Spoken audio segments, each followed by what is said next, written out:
aku coba tembak energi kalau dia itu istilahnya ditawari Nah, kubu iya. kiri gitu kan, apapun itulah ya alirannya. Dia kayak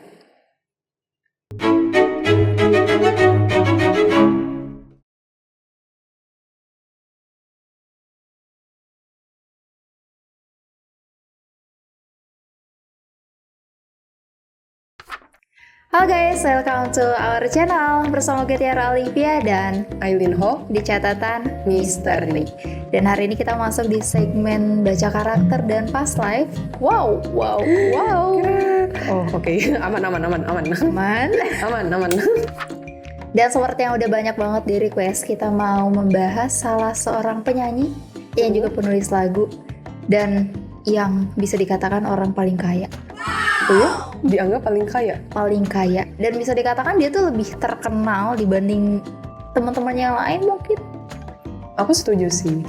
Iya, tapi dibalik ketenarannya dia juga tentu banyak juga oknum-oknum yang gak suka sama dia nih. Wow. Tapi sebelum kita bahas tentang karakter dan masa past life-nya beliau, gue mau sedikit bacain biografinya. Seperti biasa guys, kalian bisa cari biografinya ini di sosial media lainnya, bisa di YouTube atau di Google.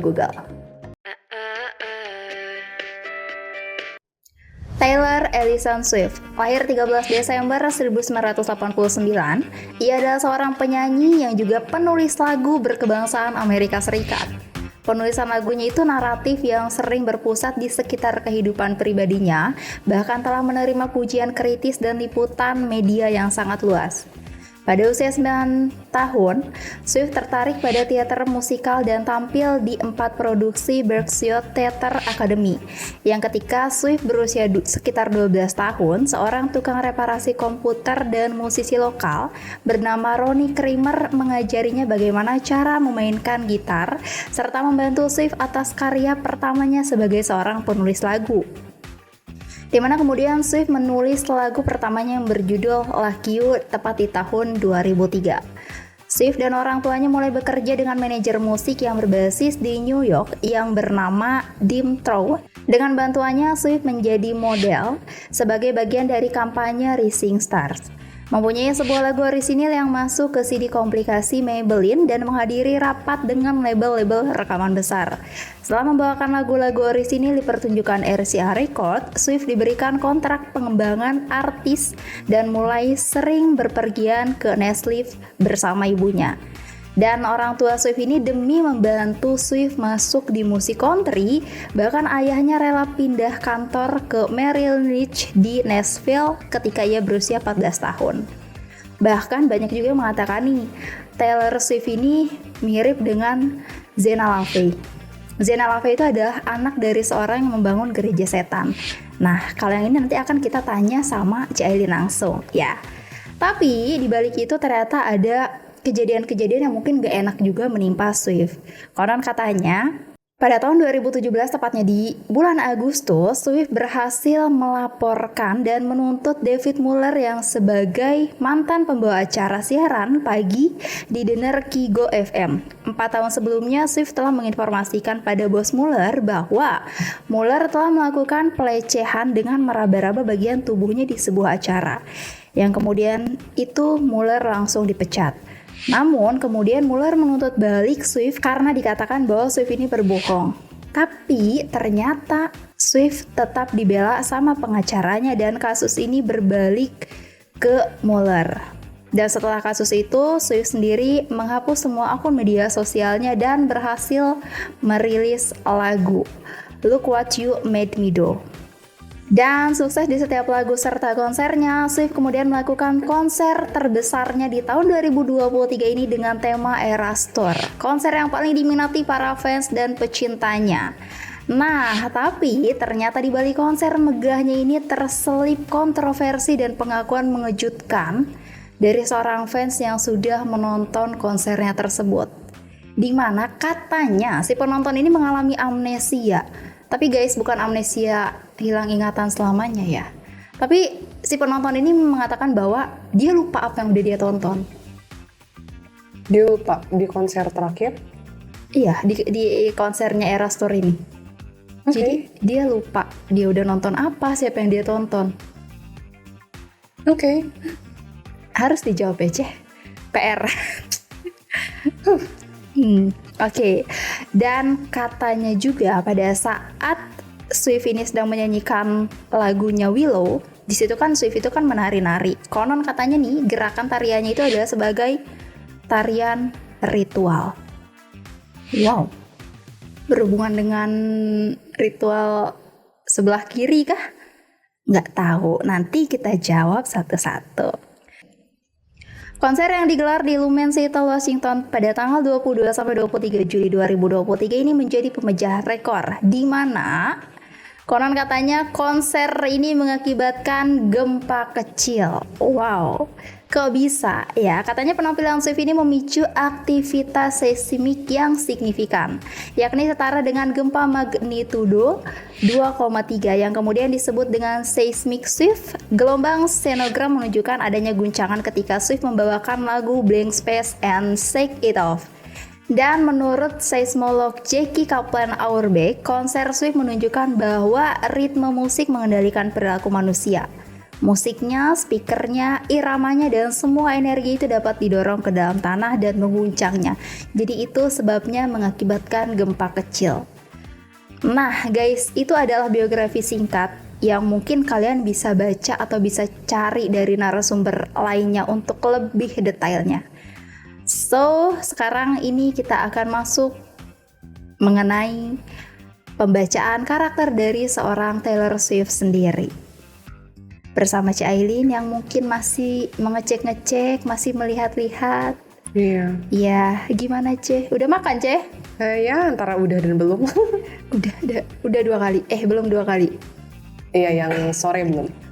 Udah, nanti kita makan. Kan kita dikirim makanan. Konten dulu. Oke, konten dulu.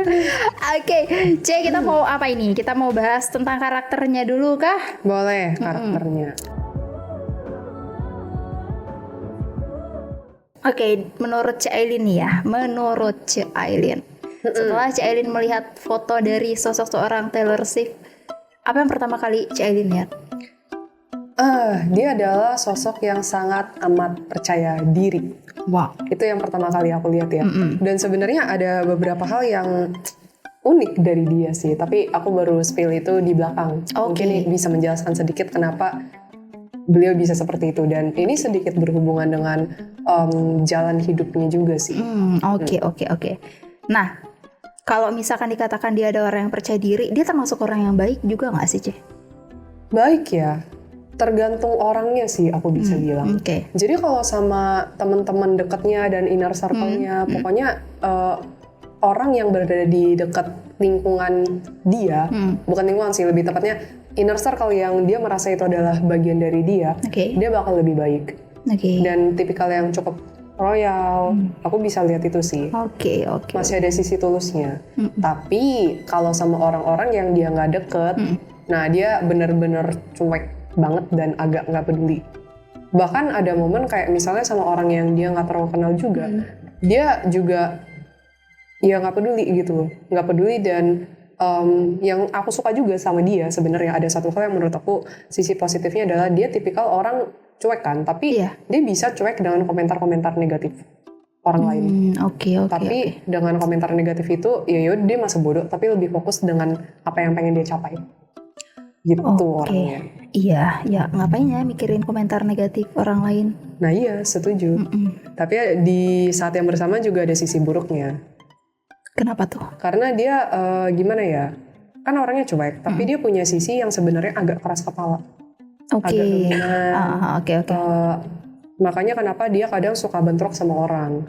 Apalagi kadang dia itu orangnya juga sangat amat speak up. Dia orangnya sangat amat speak up, jadi dia sangat mengutarakan apa yang dia suka, apa yang dia nggak suka, apa yang dia mau ke orang-orang. Kalau dia emang merasa ini dia nggak suka dan berbenturan dengan idenya dia, berbenturan dengan apa yang dia mau, dia bakal langsung dengan lantang, dengan jelas mengatakan, iya gue nggak mau ini gitu. Tapi kan itu bagus ya harusnya. Bagus, cuman ada sisi kadang dia kurang bisa kompromi sama orang. Mungkin itu yang menyebabkan dia kadang itu kurang srek lah sama sana sini, bukan tipikal orang yang mau ngalah. Karena satu sisi orangnya juga agak dominan. Oke, apakah itu juga salah satu penyebab banyaknya artis Hollywood lain gak suka sama dia, Ceh? I think iya deh, soalnya dia bukan tipikal orang yang bisa meredam emosi dia dengan sangat amat baik menurut aku. Yang tadi aku bilang kan dia kan agak frontal dan cukup menyampaikannya dengan lantang kan. Nah itu dia. Dan apalagi pas aku coba scan dia, ada beberapa orang gak suka karena dia kelihatannya kurang ramah. Jadi kan mungkin orang lebih suka dengan tipikal orang yang lebih banyak senyum, lebih banyak interaksi, terus lebih banyak yang ya kelihatan kayak baik gitu kan, lebih ramah, terbuka. Sedangkan Taylor Swift bukan tipikal kayak gitu. Aku gitu, kayak ya udah so what gitu. Ada sisi kayak gitu dia. Ya kan karena memang dia orangnya cuek. Ya benar. Dia ada sisi cuek karena dia tipikal orang kalau pas aku lihat ya, tipikal melankolis pragmatis kalau teman-teman tahu. Jadi melankolisnya itu sisi di mana dia itu tipikal orang yang sebenarnya cukup terorganisir. Malah ada beberapa momen kayak dia cukup menaruh standar yang tinggi untuk diri dia sendiri, dan kadang tuh kayak cukup detail orangnya. Cukup detail oriented dan butuh misalnya apa ya? Sistem tertata. Nah, itu orang-orang melankolis kayak begitu, dan biasanya orang melankolis itu workaholic. Dia tipikal yang sebenarnya agak workaholic, I can say. Dan ya gitu, dia agak workaholic, tapi yang aku lihat juga satu sisi dia juga cukup suka dengan pekerjaannya. Karena yang aku rasa memang ini dia pengen di bidang ini karena kemauannya dia. Dan aku tadi sempat coba nge-scroll pas foto masa kecilnya dia. Itu pas masa kecilnya dia itu juga aku ngeliat memang dia punya will apa ya bahasa Indonesianya, kemauan yang cukup besar gitu untuk mau melakukan apa yang dia inginkan. Gitu. Dan emang tipikal yang sangat amat fokus. Aku suka deh sama fokusnya dia. Dia cukup bisa fokus dengan pekerjaan dia dengan sangat baik. Jadi aku rasa Taylor Swift ini ada sisi baik, ada sisi buruknya, tergantung kita lihatnya dari mana gitu. Benar. Tapi kalau misalkan dikatakan tadi yang sejak kecil itu ya, aku pernah dengar juga sih beritanya bahwa pada saat usia 3 tahun nih bahkan Taylor Swift ini udah berani untuk nyanyi depan umum. Really? Ataukah mungkin memang dia bakat menyanyi ini emang udah dari kecil kah, atau memang turun temurun gitu nggak sih, Ceh? Itu nggak salah menurut aku. Jadi dia itu lebih tepatnya bukan ke menyanyinya sih menurut aku ya, tapi memang dia tipikal orang yang seniman. I can say she's artist person, mungkin art person, ya mungkin bahasa Inggrisnya, if I'm wrong. Jadi pas aku lihat memang dia lebih berbakat di bidang itu ketimbang yang arahannya yang kayak otak kiri lah. Otak kiri kan lebih ke arah contohnya biologi, matematika, terus yang lebih logik banget kan. Bukan berarti dia nggak logik ya teman-teman, tapi lebih ke arah dia lebih berbakat di bidang seni yang aku lihat. Seni, sama satu lagi aku lihat memang dia cukup oke di bidang entertainment, karena entertainment itu kan juga yang dijual itu kan salah satunya kreativitas, seni, ya gak? Nah dia cocoknya di bidang itu, dan kebetulan juga selain dia punya bakat itu dari awalnya, memang dia interest di bidang itu. Aku memang bisa ngeliat dari dulu dia sangat amat suka musik. Tapi aku rasa bukan specifically in musik aja, tapi seni. Seni, kayak dia bisa ngebuat itu menjadi sebuah seni gitu. Aku pernah ngeliat sih di IG story yang performance-nya dia ya. Kan dia tampil, itu aku bisa ngerasain dari video short itu dia benar-benar totalitas juga. Mungkin ada beberapa orang yang ngebantu dia, pasti ada lah ya, di belakang yang mungkin bantuin konsepnya, bantuin ini itu. Tapi aku bisa ngeliat dia benar-benar totalitas dan benar-benar istilahnya profesionalitas banget. Ketika dia konser, ketika dia melakukan pekerjaan dia, aku bisa ngeliat sisi itu sih. Bukan tipikal yang cuman mau enaknya doang.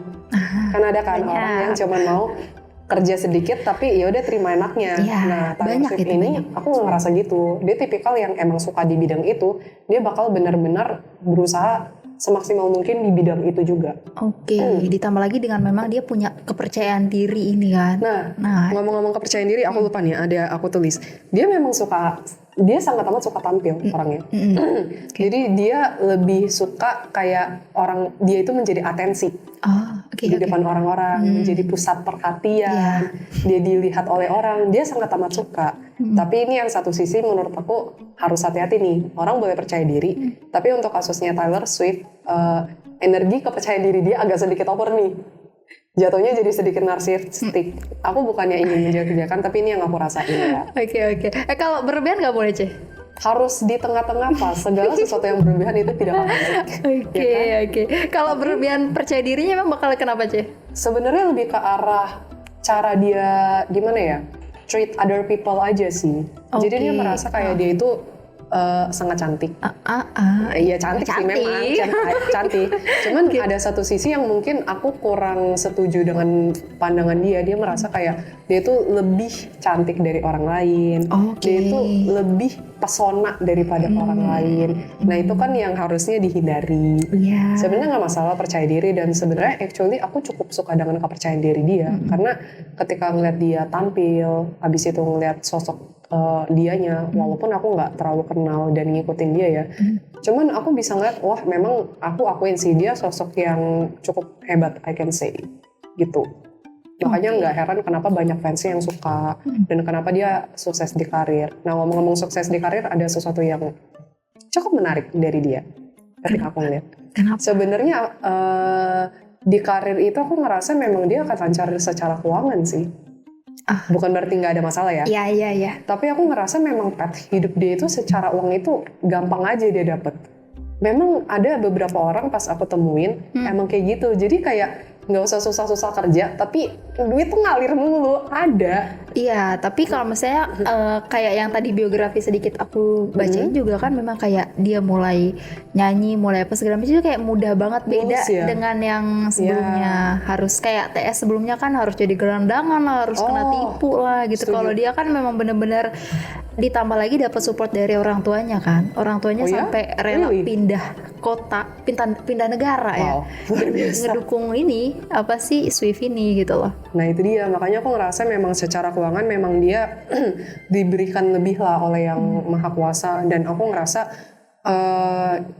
dia memang path hidupnya itu memang secara keuangan akan selalu berkecukupan, bahkan berlebihan sih. Lebih Ceh. Ya, makanya aku nggak ngerasain memori pas masa kecil dia itu kayak terlalu sengsara, mungkin kayak sengsara. At least pokoknya dari secara makan, minum, tempat tinggal, kenyamanan itu udah ada. Dan memang dia secara kerja itu ya duit selalu ngalir. Dia selalu ngalir, tapi memang dia bukan tipikal orang yang males ya. Dia memang punya luck, keberuntungan di secara keuangan. Mungkin orang-orang yang baca Pacul ngerti sih. Ada beberapa orang yang memang keuangannya itu bagus. Bukan keuangan secara ngitung duitnya ya, tapi lebih ke arah memang luck di apa ya, hoki di pekerjaan kali ya, I can say. Bisa. Itu bagus maksudnya. Dan memang ditambah lagi dia orang yang totalitas dalam pekerjaan, dan memang dia fokus di pekerjaannya. Dia juga mengeluarkan usaha kok. Cuman memang usaha itu ada keberuntungan yang benar mendampingi. Dan satu lagi sih keberuntungan dia lainnya. Apa tuh? Memang aku ngerasa dia punya aura sebagai as a star gitu sih.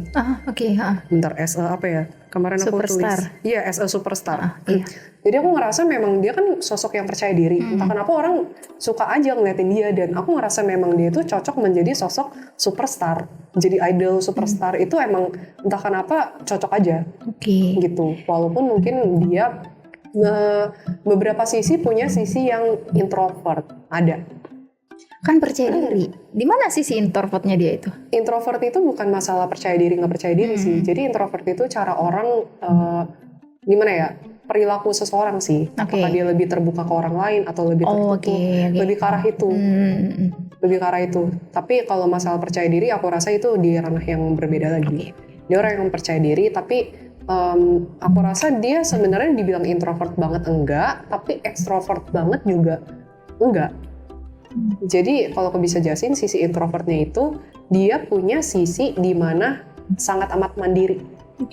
Nah dia kan orangnya agak keras kepalanya, tipikal yang nggak mau diatur sama orang, dan dia lebih pengen apa-apa dalam hidup itu gue yang ngatur diri gue sendiri. Gue yang ngatur.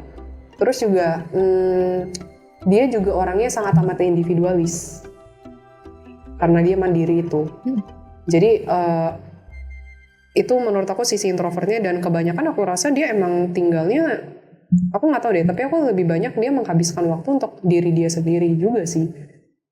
Ada untuk orang lain, tapi kayak mostly dia tinggal aja juga aku rasa lebih banyak mandirinya sendiri, mandiri atau enggak dengan orang terdekat doang sih, bukan yang suka tinggal yang terlalu rame-rame gitu. Kan ada kan orang yang suka, kalau orang extrovert kan suka banget sama keramaian gitu. Itu benar. Nah, dia juga ada sisi dimana gue pengen sendiri. Gue masih punya pengen waktu luang gue sendiri gitu. Ada. Tapi sisi ekstrovertnya lebih ke arah dia itu ada sisi cukup suka berinteraksi sama orang sih. Nah, tadi kan mau berbicara mengenai bahwa Tyler nih beruntung dalam mendapatkan uang. Ya, tapi kayaknya kurang beruntung dalam masalah percintaan atau asmaranya deh, Ce. Itu sebenarnya ada beberapa ya teman-teman Camis yang nanya juga, kenapa TS ini atau Swift ini sering banget gonta-ganti pacar kah, atau mungkin gagal dalam percintaannya kah? Bahkan ada yang nanya apakah Swift ini memang tipikal orang yang suka berselingkuh atau bosenan gitu nggak sih, Ce? Oh, menarik. Iya, banyak sih mantannya. Sebenarnya ini juga bisa dibilang pet hidup dia juga sih. Oke. Jadi aku memang ngerasa manusia itu kan gak ada yang perfect ya. Iya, kita benar. setuju semuanya. Yes, pasti ada kelebihan, kekurangan. Kelebihan dia secara keuangan, karir. Oh, aku lupa ngomong. Kian dia dalam karir sih mungkin. Itu bagus. Kata-katanya. Nah, tapi di percintaan emang kurang baik. Aku rasakan memang akan muncul banyak masalah. Mungkin emang pet hidup orang kali. Jadi dia dari situ belajar lebih banyak. Dia mungkin udah secara materi diberikan lebih, tapi mungkin di satu sisi lain pembelajaran hidupnya atau enggak memang ujian yang diberikan itu mungkin melalui pasangan. Iya, boleh. Ya. Nah, aku memang ngerasa dengan pasangan, aku nggak tahu sih berapa kali dia pacaran, tapi memang beberapa pasangan itu momen-momen dia pacaran dan hubungan relationship romantik dia itu yang ada bukan sedikit sih, beberapa itu ngebuat dia itu trauma. Aku ngerasa ada beberapa trauma dan ada beberapa luka batin lah. Tapi aku ngelihat ketika pacaran itu si Taylor Swift ini tipikal orang yang agak dominan sebenarnya. Walaupun dia perempuan, tapi dia cukup dominan, dan kadang itu kalau sama pasangan I can say dia kurang bisa kurang bisa memaklumi pasangannya. Kurang bisa memaklumi pasangannya, terus dan kadang tuh nggak terlalu mau ngertiin apa yang pasangannya mau.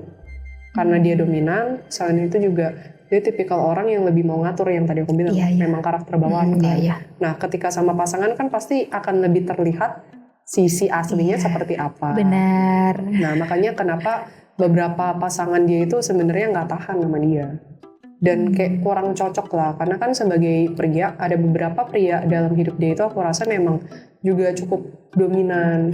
Atau kayak nggak nyaman ketika diperlakukan, kok gue yang kayak kesannya diatur-atur sama dia, gue yang kesannya kok secara energi ya, kok gue yang di bawah dia gitu. Mungkin bisa jadi karena mengingat atau melihat popularitas dari Swift sekarang ini kan kayak dia merasa lebih tinggi gitu dibanding siapapun. Bisa. Dan satu sisi lagi dia itu juga tipikal yang agak kurang peduli dengan perasaan pasangan gitu sih. Jadi intinya Swift ini juga sebenarnya nggak cuma ke pasangan, tapi karakter dia juga begini sih. Dia lebih berpusat pada diri dia sendiri orangnya. Kan tadi aku bilang dia kan ada sedikit sisi narsistik. Jadi aku jelasin sedikit. Sisi orang narsistik itu adalah orang-orang yang sebenarnya sangat percaya diri, sangat sayang sama diri dia sendiri, tapi satu sisi agak sedikit berlebihan dan cenderung dia itu lebih apa-apa tuh berpusat pada diri dia sendiri. Kadang ada sisi orang-orang narsistik itu sebenarnya merasa dia itu lebih daripada orang lain. Gitu, itu sisi narsistik. Oh, sama dia punya sisi skizoid sih, sedikit. I think correct me if I'm wrong, tapi aku merasa dia ada sedikit sisi skizoid. Ini ada sedikit bahasa ya psikologis gitu lah ya. Nah, skizoid itu adalah orang-orang yang sebenarnya nggak terlalu mementingkan orang lain, hubungan relationship sosial. Sebenarnya dia masih mau berteman, bersosialisasi, tapi sebatas butuhnya aja. Gitu. Dan dia merasa ya udah sih nggak ada orang lain juga, gue juga bisa hidup. Dia punya prinsip seperti itu. Gitu. Oke. Nah, tapi mengatakan bahwa dia tidak terlalu peduli nih ya Ce ya. Katanya kan Swift ini kan adalah bestie-nya dari Selena Gomez. Nah, persahabatan mereka tuh beneran real atau memang kayak cuma fake aja nggak sih? Ya karena kan dari kasus yang pernah terjadi sama Swift ini, dulu kan yang cuma ngebela tuh yaitu Selena Gomez aja, yang benar-benar kayak ngebelain Swift banget lah. Bentar ya, aku butuh foto mereka berdua. Ada? Ada sih, tapi tadi pecah. Dibanting, Ce. Jangan dong. Oke, jadi aku udah selesai ngeradar antara Selena Gomez dan si Taylor Swift ya? Iya. Mereka berdua memang gak bertentangan sih. Aku ngerasa emang mungkin dibilang sahabat, aku rasa ada sisi itu. Cuman aku ngerasa yang sebenarnya yang lebih care itu sebenarnya Selena. Karena Taylor Swift itu dia lebih lebih sibuk sama urusan dia sendiri sebenarnya. Jadi ada momen pas aku ngeliat kayak si Selena yang hubungin dia gitu sih. Kayak si Selena yang hubungin dia gitu. Tapi dari situ aku ngerasa kayak mereka itu memang hubungannya baik-baik aja, tapi bukan yang sampai sedekat itu banget. Sampai kayak segala-galanya tahu. Karena ada sisi di mana mereka itu kayak sibuk dengan urusan masing-masing juga. Iya. Oke. Oke, lanjut ya Ce ya. Nih. Setiap lagunya Swift itu kan menggambarkan kisah cintanya dengan mantan-mantannya nih. Nah, ada alasan gak sih kenapa sih Swift ini kalau misalkan bikin lagu berhubungan dengan kehidupannya lah, atau dengan mantan-mantannya, atau mungkin ada pesan tersembunyi di setiap lagunya? Atau mungkin biasanya kalau orang-orang galau tuh gampang banget bikin lagu sih, Ce. Bentar ya, kalau kenapa? Aku harus kenapa? Nge-scan dulu bentar ya guys. Iya, oke. Oke guys, sambil nunggu Cik Aiden lagi scan pertanyaan kalian tadi, so buat kalian yang belum tahu channel kita di Catatan Misteri, yang belum nonton video-videonya, boleh kalian scroll ke bawah, karena kita udah update mengenai past life, mengenai makhluk mitologi juga yang dilihat dari sisi spiritual dan supranatural, ada juga baca karakter dan lain-lain. So buat kalian juga terus disupport channel Catatan Misteri, karena banyak segmen-segmen menarik yang bisa kalian petik dari sisi positifnya. Oke. Aku udah nemu sih. Apa? Kenapa dia lebih banyak menceritakan kisah-kisah dia ya? Iya. Karena pertama dia kan memang punya sisi yang narsistik kan. Iya, benar. Jadi dia apa-apa itu lebih berpusat ke diri dia sendiri. Benar. Yes. Nah ini berhubungan dengan pekerjaan dia. Dia merasa pekerjaan ini kan benar-benar dia yang kerjain, dia yang into banget. Jadi dia lebih suka tuh kayak apa-apa itu nggak bahas mengenai diri dia sendiri. Mengenai, karena dia ngerasa ini tuh kayak bukan private sih, kayak ini adalah bagian dari aku gitu. Iya, benar. Gitu, aku ngerasanya kayak gitu. Kenapa? Makanya diambil dari kisahnya dia. Jadi it's all about her. Dia pengen menceritakan dan memberitahu gini loh kisah hidupku, tapi dibuat secara lagu. Dan aku ngerasa memang ada beberapa momen dia nulis itu memang dia sendiri yang nulis lagunya sih. Iya, kebanyakan lirik-liriknya kan sama aku memang kisah hidupnya dia banget kan. Iya, banyak banget lagu yang memang dia bikin itu karena kisah hidupnya Lia. Terlebih lagi dari kasus yang tahun 2009 kemarin, berapa tahun lalu gitu kan, yang pertama kali dia punya masalah sama Kanye West dan istrinya itu, yang akhirnya selama setahun dia off dari dunia musik dan menghapus akun sosialnya. Oh really? Karena kan dia ada masalah lah ya, kalian teman-teman juga mungkin udah tahu permasalahannya gimana. Nah, sampai di saat itu semua teman-temannya ngejauhin dia, cuma Selena Gomez yang ada. Sama satu sahabatnya lagi sih yang benar-benar ada kan. Akhirnya ya semua mencibir dia, mungkin down, kena mental kah? Itu ada foto pas itu gak? Tapi aku rasa harusnya ada sih, karena aku ngerasa beberapa hati dia tuh sebenarnya bukan yang sangat amat damai gitu loh. Aku merasa kayak dia masih kadang tuh mikirin masalah yang ada. Walaupun dia punya sisi percaya diri, tapi kan yang namanya masalah datang, manusia normal pasti juga akan pusing kan. Ya, kepikiran lah ya. Pasti akan kepikiran. Itu memang mengenai masalah-masalah hidup dia, relationship dia ke orang. Itu kadang dia pikirin juga sih. Gitu. Mengenai apa ya, romantis juga, hubungan romansa juga ada. Jadi campur aduk. Aku nggak terlalu banyak ngedapetin memori dia itu kayak punya luka batin di keluarga inti dia sih.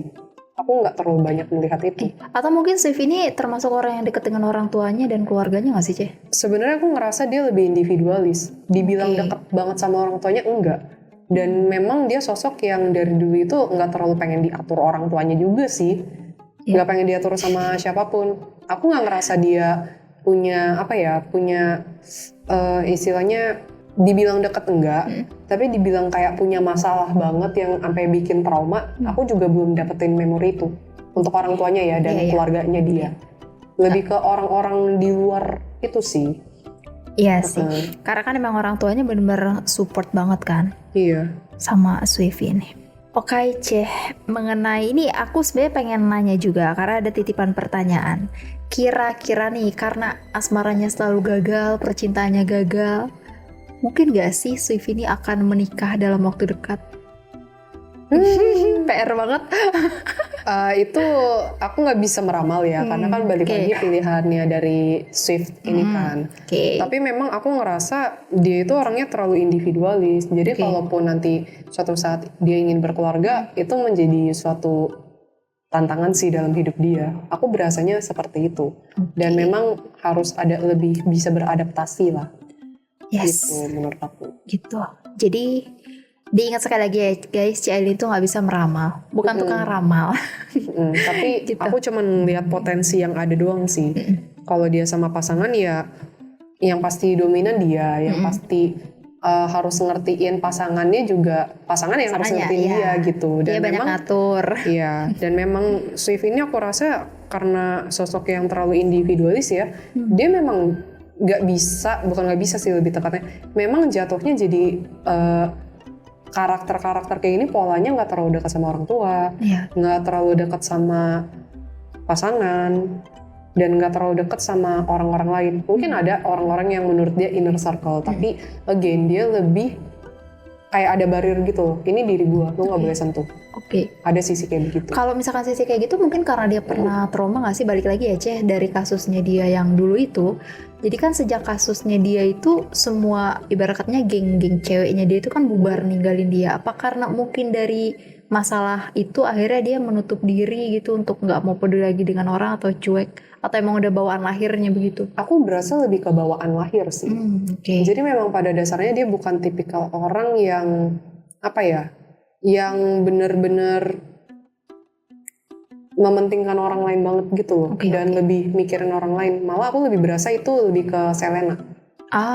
Selena masih ada sisi peduli. Dia memang milih-milih, tapi sisi rasa kepeduliannya itu lebih terasa. Kalau si Taylor Swift ini aku berasa memang dia lebih fokus sama karir dia banget. Jadi yang nomor satu itu adalah karirnya dia. Nomor satu yang dia pentingkan dan yang fokuskan banget. Dan yang dia impikan, yang dia kejar intinya.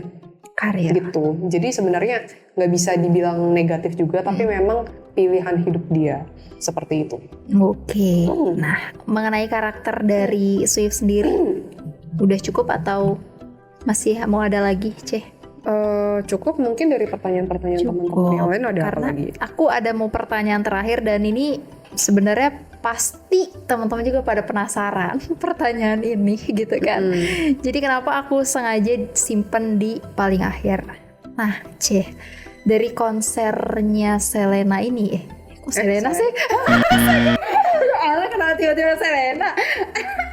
Again, aku dari tadi sebut Selena itu dari sisi positifnya bukan karena aku pendukung dia, tapi itu apa yang aku lihat dan aku rasakan dari energinya Selena ya. Again, Selena pun juga pasti punya sisi kelebihan dan kekurangan dari dirinya tersebut ya. Gitu.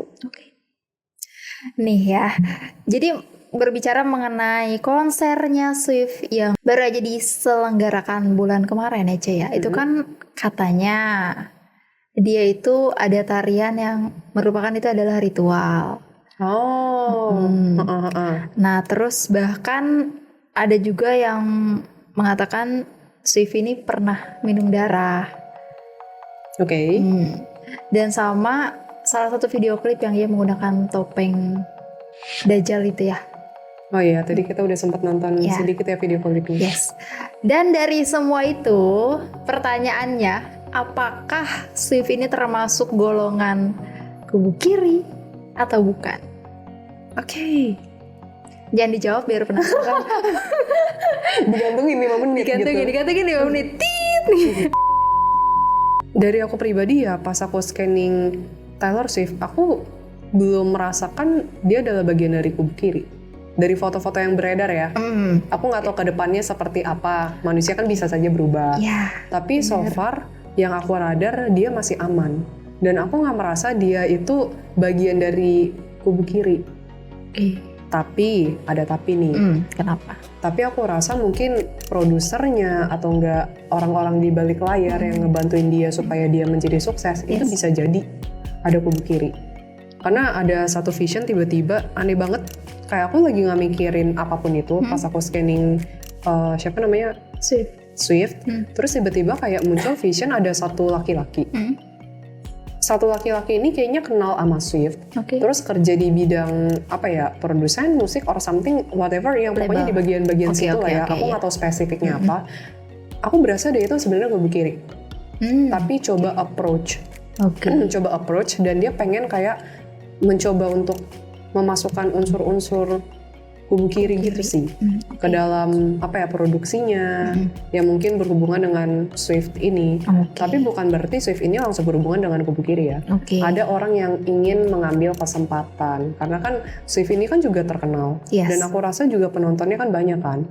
Kalau misalnya dari segi produksi bisa disusupin kubu kiri, ya itu kan emang menguntungkan untuk pihaknya mereka nih untuk lebih apa ya, promosiin gitu. Benar. Jadi karena kayak gitu. Tapi kalau dari Swift-nya sendiri aku belum merasa. Dan aku rasa memang ketika mengadakan konser atau enggak buat MV atau apapun itu, aku rasa bukan dia semua sih yang buat itu. Maksudnya kalau dari segi musiknya aku percaya, ya kan dari yang berita-berita beredar kan begitu. Tapi dari segi MV dan lain sebagainya, dari konser-konser yang ada, aku belum merasa itu 100% dari Swift sendiri yang kerjain. Karena aku merasakan ada energi-energi orang lain yang membantu dia juga. Dan kadang ide dan konsep-konsep itu orang lain yang berikan. Dan ada satu sisi lagi, menurut aku ya, kadang Swift ini tuh kadang suka ikut-ikutan. Jadi menurut dia apa yang bagus, konsep yang bagus, ya udah dia pakai. Tapi dia tuh nggak ngerti kadang. Kalau itu tuh sebenarnya baik, enggak, kubu kiri atau apa, ya she didn't know. Nggak peduli. Dan she didn't give a shit juga. Karena dia nggak tahu juga dan dia nggak tertarik di bidang itu. Jadi ya udah gitu. Menurut dia kalau konsepnya bagus, kenapa gua nggak pakai? Simple. Nah, gitu. Tapi pernah nggak sih ada yang dengan sengaja gitu kayak mau mengajak atau mungkin mengenalkan Swift dengan bagian-bagian kubu kirinya ini? Memori itu aku belum lihat, tapi pas waktu itu kan aku coba tembakan karena Katira yang nanya ya. Aku coba tembak energi kalau dia itu istilahnya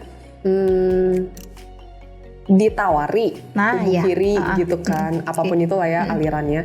Dia kayak ekspresi energinya tuh kayak buat apa?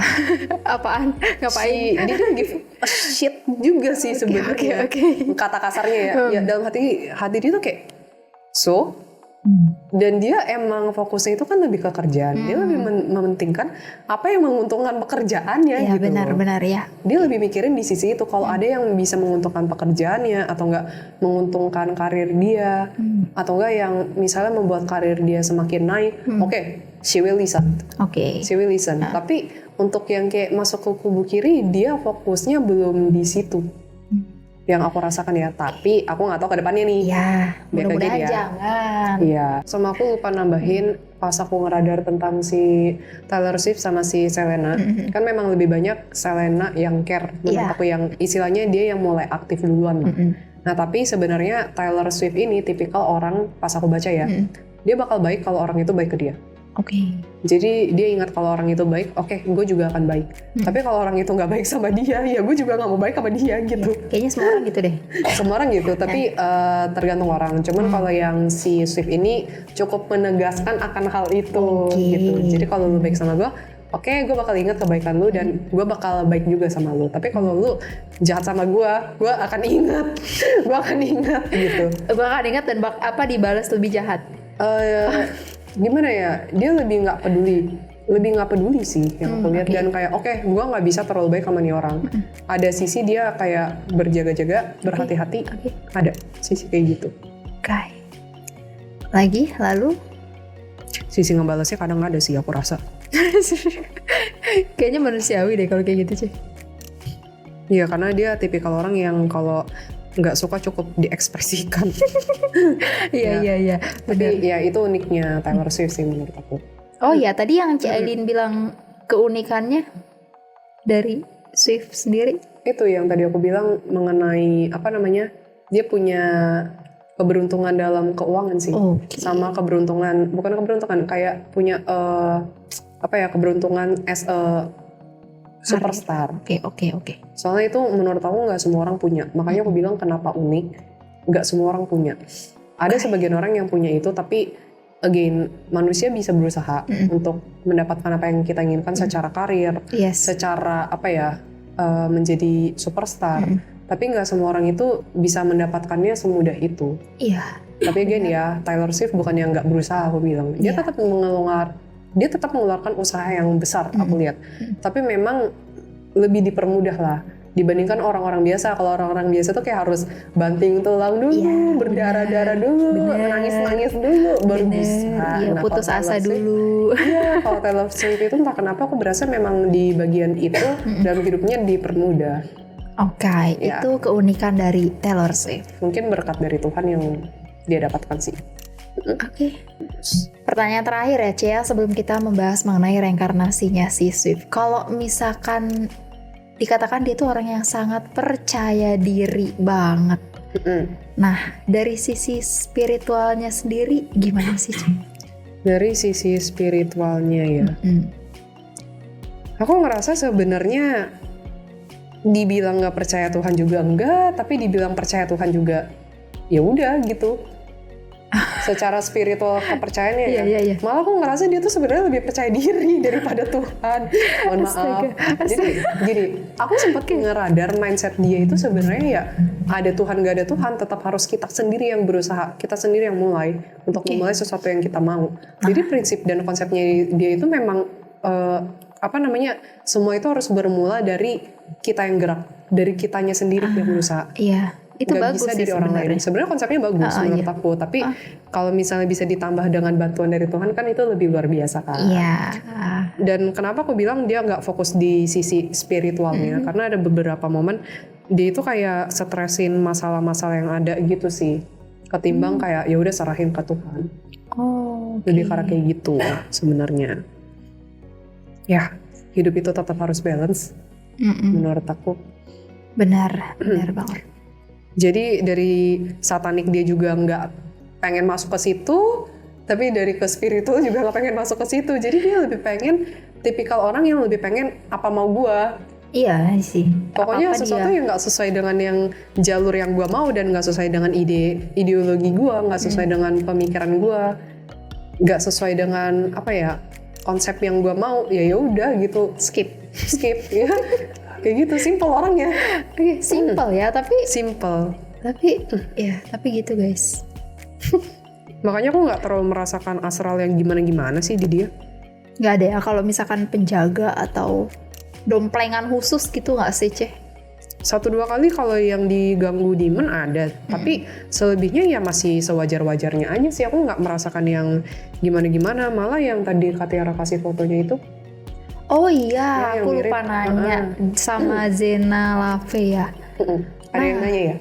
Iya. Sekalian dibahas aja nggak apa-apa. Iya, aku lupa, sorry ya. Ya kan katanya si Taylor Swift ini dikatakan mirip dengan Zena Lave. Dia adalah anak dari seorang yang membangun gereja setan. Ya fotonya yang ini ya guys ya. Aku bahkan belum tahu ya itu anaknya dari gereja setan ya. Anaknya gereja setan. Pendiri gereja setan ya. Tapi kalau misalkan memang Zena Lave itu memang sudah dinobatkan mungkin ya sebagai satanik. Really? Iya. Pantes. Soalnya pas ditanya apakah itu Taylor Swift, pas aku ngeliat kok energinya berbeda, walaupun wajahnya mirip ya. Oke. Wajahnya mirip tapi energinya berbeda. Kalau yang si siapa yang tadi namanya? Zena Lave. Iya, si Zena Lave itu energinya yang pertama kali aku lihat tuh hitam. Energinya hitam, terus aku nggak merasa nyaman ketika melihat dia karena aku merasa kayaknya ada entitas di belakang dia sih. Oke. Dan aku berasa entitas ini bukan entitas yang cere gitu. Cere maksudnya yang cukup kaya dan ya gitulah. Oke, kita nanti mungkin bahas ya. Oh, dan aku berasa kayaknya dia juga salah satunya kayak pelaku gitu sih di bidang supranatural. Karena Makanya mungkin ngaruh papanya nggak sih? bisa jadi. Jadi ada kontrak keturunan kan bisa jadi anaknya juga ikut menjadi bagian. Oke, nah nanti mungkin dibahas. Jangan sekarang dibahas. Spill dikit aja nggak apa-apa. Oke, itu. Nah, jadi untuk sesi karakter sudah cukup, Ceh.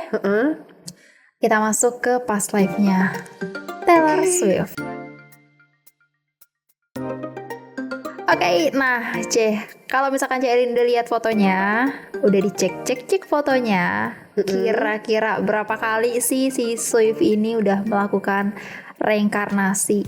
Dan bagaimana kehidupan dulunya? Apakah sama dengan sekarang? Atau mungkin dia lagi membayar karma manis dari kehidupan dulunya? Ya kan, karena kehidupan sekarang tuh udah enak banget. Iya. Iya. Coba ya, kalau berapa kalinya aku belum radar sih. Soalnya kan ya gimana ya, kita lebih ke rock and roll aja ya kalau bagian reinkarnasi. Iya benar-benar. Soalnya waktu aku terbatas juga untuk research, jadi belum on cam aja. Udah research dikit tapi belum detail gitu. Oke.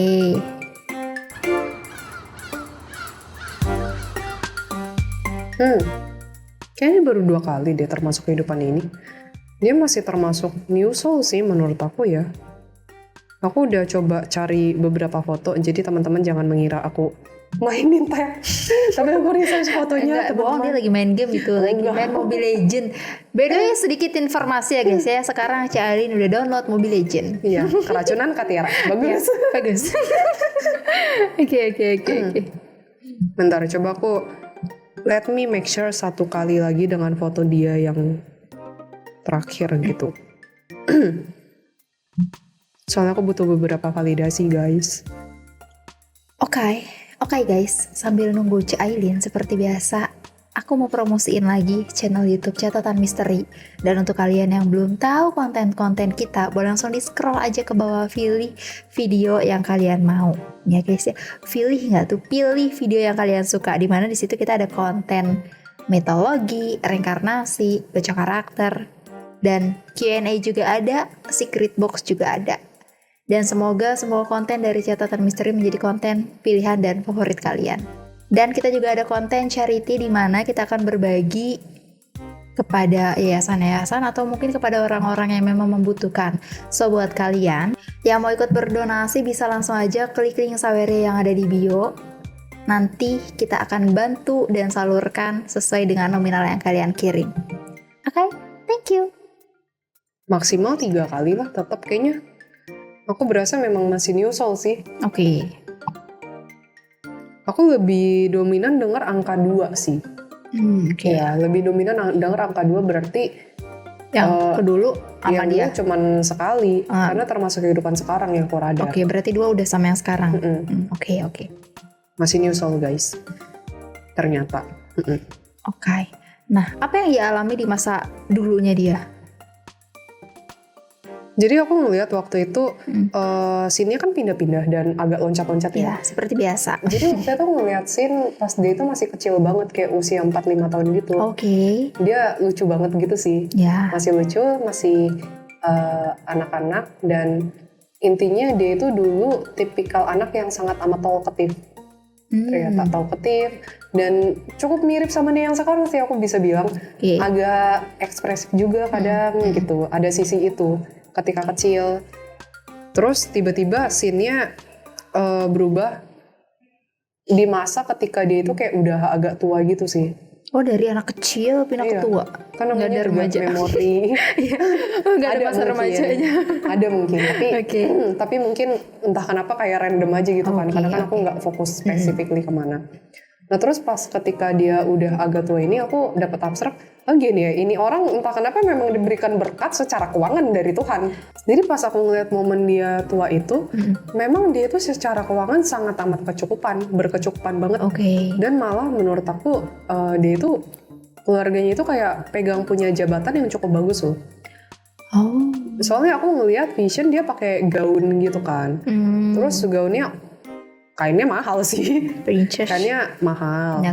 Nah terus intinya dia itu sempat naik kereta kuda. Kalau naik kereta kuda kan berarti orang kaya ya. Wah, apa ratu ya gitu nggak sih? Bukan ratu juga sih. Kayak dia itu megang keluarganya, lebih ke keluarganya ya. Aku belum lihat dengan jelas dia apakah megang pekerjaan atau enggak.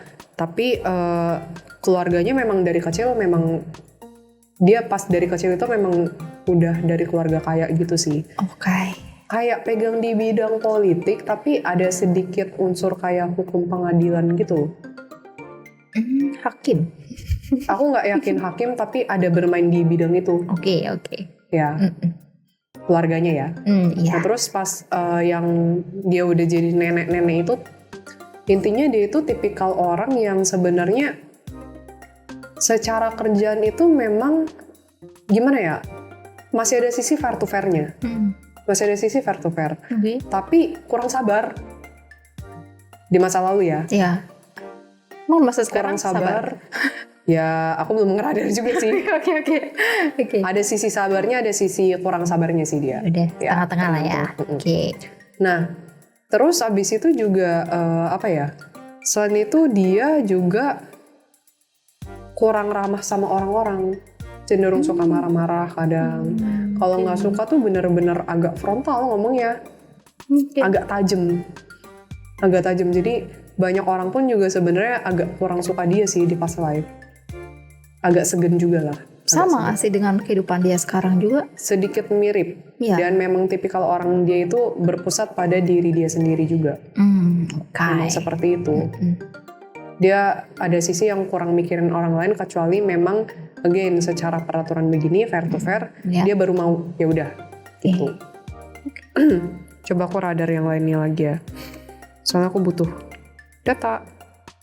Oh dia ada momen juga pas lagi tua itu dia suka baca buku ternyata. Cuman dia nggak suka waktu dia tuh diganggu, dia bisa marah. Dia bisa marah ketika misalnya waktu dia baca, orangnya cukup teratur sih. Aku ngeliat kayak misalnya pagi melakukan ini kegiatannya, siang melakukan ini, sore melakukan ini. Nah ada jam waktu baca itu kayak sekitar sore gitu lah, siang menuju sore, sekitar gitu. Terus kalau misalnya ada orang tiba-tiba datengin dia dengan alasan yang nggak penting, dia marah sih. Iya, tipikal begitu. Tapi dia tipikal orang juga yang memang suka belajar dan selalu pengen ada pengembangan diri loh. Walaupun aku ngeliat dia sudah tua, tapi sisi dari dia pengen belajar itu masih ada. Ya. Oh, ternyata pas masa mudanya ini aku tiba-tiba flashback kelempar ke masa dia masih remaja sih. Ya, nah apa tuh?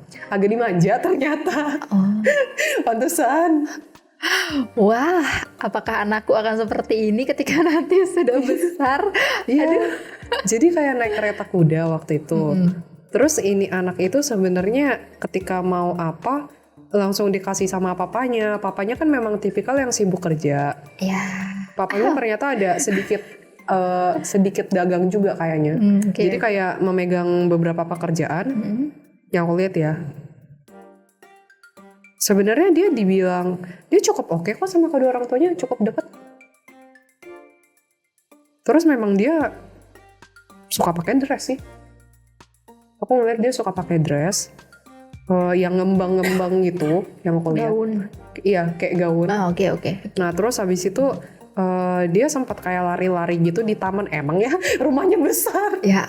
Jadi di depan rumahnya itu kayak ada taman.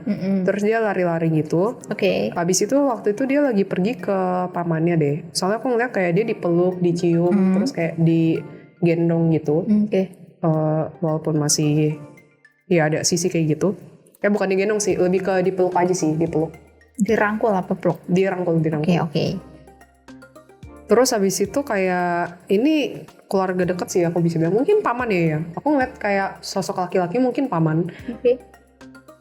Intinya itu kayak dia pengen ketemu pamannya, dibolehin sama papanya. Kayak apa-apa tuh, apa ya pun yang dia mau itu papanya selalu kasih, karena papanya itu kan udah sibuk secara waktu. Jadi tipikal orang tua ya udah lu mau apa gue kasih deh. Iya. Toh gue juga gak kekurangan duit. Iya. Dan memang dia sayang banget sama si Tyler ini. Iya. Gitu. Oke.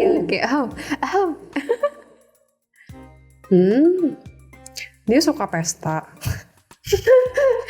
Jadi move on lagi ketika dia umur 20 gitu. Boros saya suka menghabiskan uang orang tuanya kayaknya ya. Ya dia suka pesta. Dia suka sesuatu yang glamour. Oke. Dia suka. Karena nggak tahu sih, menurut dia ketika dia berpesta itu she find something new aja, dari mungkin makanan, ketemu orang baru. Oh iya, oke. Terus ketika berinteraksi sama orang, kayak dia suka berinteraksi sama orang sih pas dulu aku lihat ya, walaupun bukan tipikal yang ramah. Bukan ramah sih bahasanya. Bukan tipikal orang yang pengen berteman sama semua orang gitu. Oke. Jadi dia sebatas formalitas berbicara dan bersosialisasi, berinteraksi iya. Cuman dia suka karena dia ngerasa kayak dia bisa belajar something. Karena kan orang-orang yang dia temui itu kan orang-orang pintar. Iya mungkin. Ya orang-orang pintar, orang-orang baru, dan orang-orang yang memang di bidang politik, orang-orang hebat, orang-orang sukses. Makanya ketika berinteraksi dengan mereka, orang-orang tersebut itu bisa kayak memberikan inspirasi atau enggak memberikan informasi yang baru gitu. Oke. Apalagi nih dari Kak Tiara yang mau ditanya. Nih, kalau misalkan kita melihat dari kehidupan Swift zaman dulu, bukan zaman dulu ya, masa past life-nya Swift sampai dengan saat ini, ada nggak sih hal-hal yang menginspirasi ini? Mungkin bisa menginspirasi kita atau teman-teman Camis. Menginspirasi apa nih? Apapun, misalkan dalam hal seni kah, atau dalam hal apapun lah yang positif pastinya aja. Bentar ya, aku harus nanya abstrak kalam. Butuh waktu ya guys. Oke.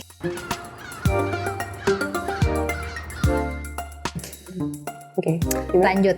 Gimana? Yang tadi mau dijawab sekarang apa nanti? Pertanyaannya apa tadi? Yang dari kehidupan dulu sampai kehidupan sekarang.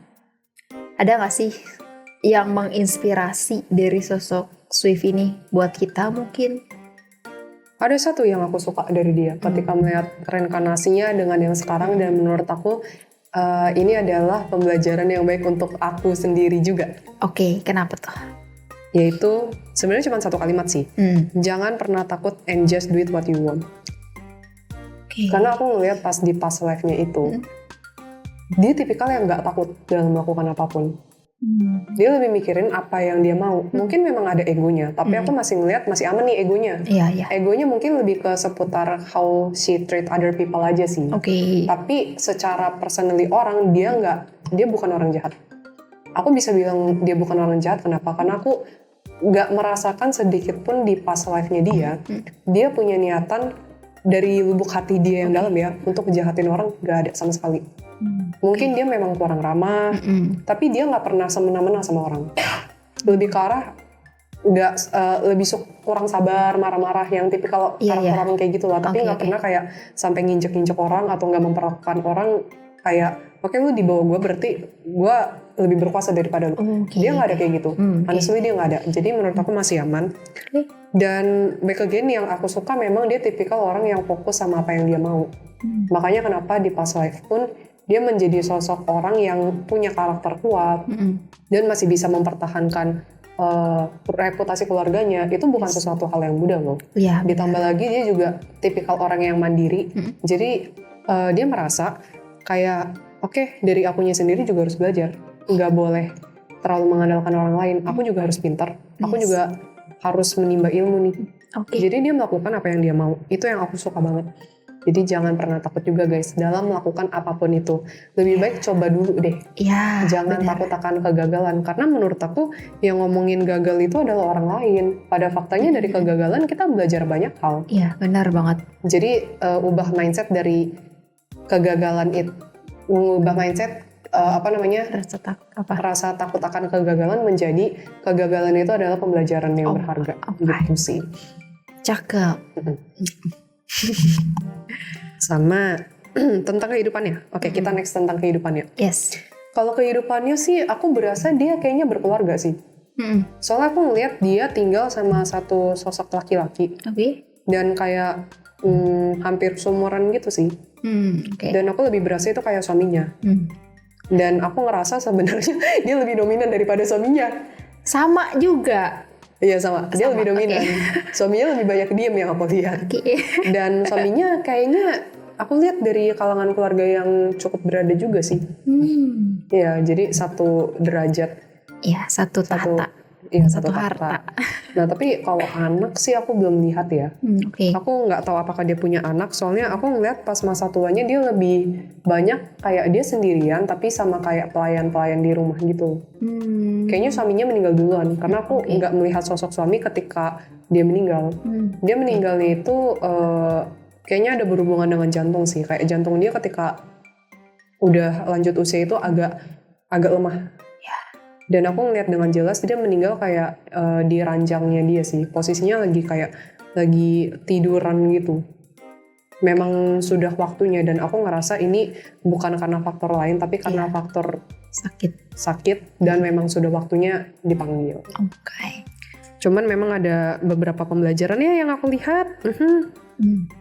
Yang pertama itu tadi aku dapat banget abstraknya kalau di past life ya dia kan punya kelebihan. Kelebihan dia itu sebenarnya dia diberikan kelebihan kuasa oleh Tuhan, kekuasaan secara keuangan, apalagi kan dia juga orang yang cukup berada, terpandang juga kan. Dia memang diberikan kekuasaan yang lebih karena Tuhan merasa dia mampu menghandle-nya. Untuk ini pas aku ngeliat di past life Tuhan gak ada masalah nih, karena dia juga gak semena-mena sama orang, gitu. Nah tapi kekurangannya dan yang harus dia pelajari adalah dia harus belajar untuk menurunkan egonya demi kepentingan bersama. Yang sebenarnya sampai kehidupan sekarang ini kadang dia masih struggle untuk melakukan itu dan entah kenapa tiba-tiba kan aku nggak fokus terhadap egonya dia kan, tapi di abstrak itu kayak muncul dia itu kena masalah. Dia bermasalah terus dia stres, frustasi. Ya sudah. Sudah lapar guys. Oke. Ya dia frustasi itu karena sebenarnya Tuhan lagi kasih dia ujian nih. Supaya dia bisa lebih menurunkan ego-egonya. Ini nggak baik untuk diri dia sendiri. Gitu. Jadi pembelajaran dalam hidup dia yang sekarang adalah untuk menurunkan egonya. Tapi ini pertanyaan terakhir ya sebelum kita closing. Di masa past life-nya, apakah dia juga atau mungkin keluarganya ada dalam golongan kubu kiri? Aku nggak ngerasain sih. Maksudnya aku belum merasakan. Kalau di past life, aku bisa jamin 100% dia nggak di kubu kiri. Karena kesehariannya dia, yang aku lihat dari kecil sampai dewasa, dia lebih fokus dengan melakukan apa yang dia suka. Aku nggak mencium dia itu ada lari ke kubu kiri. Dan sebenarnya dia tipikal orang yang masih ngikutin sesuai dengan norma dan aturan yang ada. Oh ya, by the way, bagi yang penasaran, sebenarnya Taylor Swift ini hidup di era kayak 17 akhir, 18 awal gitu. Iya, jadi baju-bajunya kayak masih dress. Terus laki-lakinya itu kayak pakai topi-topi yang agak panjang gitu sih. Fotonya kayak gini nih. Mungkin ya, ini praduga aku, baru praduga. Kayaknya Inggris, soalnya mention-mentionnya mirip kayak Inggris. Iya sih, baju gaun-gaun gitu kan biasanya orang-orang Inggris yang pakai. Dan cowok-cowoknya pakai jas-jas juga gitu sih. Iya benar. Itu kan lebih identik sama Inggris kan. Dan yang di halaman depan rumahnya kayak ada tamannya yang kayak maze gitu loh bentuknya. Mirip kayak begitu yang rumput-rumput. Dipotong rapi. Punya nanti Ceh. Amin.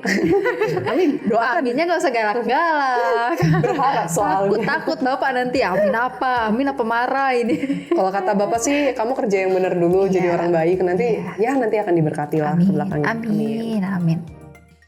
Baiklah, sebelum kita akhiri konten kita seperti biasa, ada abstrak alam yang mungkin bermanfaat dan positif untuk teman-teman Camis? Ada. Kan aku nanyain abstrak alam yang berkaitan dengan Taylor Swift. Mungkin ada pembelajaran yang lebih yang bisa kita pelajari untuk mengingatkan satu sama lain kan. Agak nyambung sih. Kenapa? Tapi aku jelasin aja ya. Oke. Isi pesannya tuh tadi abstrak alamnya. setiap orang itu punya path-nya masing-masing. Ya. Jadi jangan iri. Jangan menilai segala sesuatu itu berdasarkan materi atau enggak uang. Karena enggak semuanya itu uang. Ya. Semua orang itu diberikan berkat masing-masing kok oleh Tuhan. Okay. Ada orang yang diberikan fisik yang lebih kuat. Ada orang yang sebenarnya secara pengetahuan lebih dibandingkan orang lain. Ada yang sebenarnya secara materi diberikan lebih juga. Manusia itu sebenarnya saling melengkapi satu sama lain. Dan setiap orang itu punya perannya masing-masing. So, tugas teman-teman adalah mencari kelebihan teman-teman sendiri dan mengembangkannya. Jadi pesannya itu lebih ke arah situ. So, untuk teman-teman yang mungkin merasa minder atau nggak percaya diri, merasa dirinya kurang, jangan merasa begitu. Setiap dari kita selalu diberikan kelebihan kok. Tinggal kita butuh waktu aja untuk menemukannya dan mengeksplor kelebihan kita itu. Jadi jangan banding-bandingkan juga dengan orang lain karena setiap dari orang itu unik kok. Ya. Unik dan punya perannya masing-masing. Tadi After Kalem sangat amat menekankan setiap orang itu punya perannya masing-masing. Yes. Gitu. Oke. Sangat bermanfaat. Ya, semoga bisa membantu teman-teman dan mungkin yang related boleh tulis di kolom komentar. Ya. After Kalemnya, ya aku penasaran sih dengan keseharian teman-teman gimana. So, buat teman-teman juga nih, jangan pernah takut sebelum kita mencoba. Karena kita nggak akan tahu gimana hasilnya kalau kita cuma mengandalkan rasa takut. Ya, kalaupun kita gagal, ya udah coba. Gagal sekali, 2 kali, coba sampai ke 3 kali. Pokoknya intinya jangan karena gagal sekali, kita udah langsung stop. Aku pernah ditampar sih waktu itu sama After Kalem gitu ya, karena kan aku merasa hidup aku juga kadang gagal. Aku ada di fase yang seperti itu sebenarnya. Nah, Tuhan bilang sebenarnya kegagalan itu manusia yang buat kata kegagalan itu. Oke. Sebenarnya manusia itu terlalu menaruh standar. Semua harus perfect. Semua harus sekali mencoba itu harus berhasil. Jadi, itu nggak mungkin. Sedangkan dalam hidup itu kita harus eksplor dulu. Iya, benar. Justru dari kegagalan itu kita belajar lebih banyak. Kalau misalnya kita nggak tahu sesuatu itu adalah sesuatu yang salah, kita nggak akan tahu yang benernya itu seperti apa. Gitu. Oke. Gimana sih menurut Cailin Taylor Swift ini? Nggak tahu ya bagi teman-teman menarik atau enggak, tapi aku cukup suka konten kali ini karena dari orang aja aku bisa belajar banyak hal sih. Ya, benar banget. Apalagi rasa percaya diri ya. Rasa percaya diri. Dan aku tetap ngerasa tiap orang itu kayak unik aja sih. Jadi jangan merasa diri sendiri itu ya tidak ada apa-apanya. Iya. Karena setiap orang udah punya karakternya sendiri, ciri khasnya sendiri. Sama kayak penyanyi udah punya karakter suaranya sendiri, ya kan? Artis pun udah punya karakter perannya sendiri. Dan kita juga sama. Kita punya karakter di diri kita yang kita harus cari apa nih kelebihan kita. Jangan cuma mikirin kurangnya kita aja. Setuju. Itu aku juga harus belajar dari situ. Mohon maaf. Setiap orang lah masih harus terus-menerus belajar sih. Bener. Ya kan? Yang pasti fokus. Ingat fokus. Fokus. Itu yang aku selalu gagal dalam kata fokus. Oke, cukup ya aja konten hari ini. Cukup, Agis? Cukup. Semoga menghibur dan semoga mendapatkan nilai-nilai positif yang seperti biasa dapat dari Cailin atau dari konten ini. So buat kalian yang mau ikut segmen charity seperti biasa ada link sawerianya di deskripsi. Jangan lupa juga di follow akun sosial media kita yang ada di deskripsi, ada Instagram dan juga TikToknya. Dan support terus channel Catatan Misteri. Terima kasih telah menyaksikan sampai akhir. Please no skip iklan ya guys ya buat jajan mixu sama seblak. Dan see you di konten selanjutnya. Bye bye. Bye.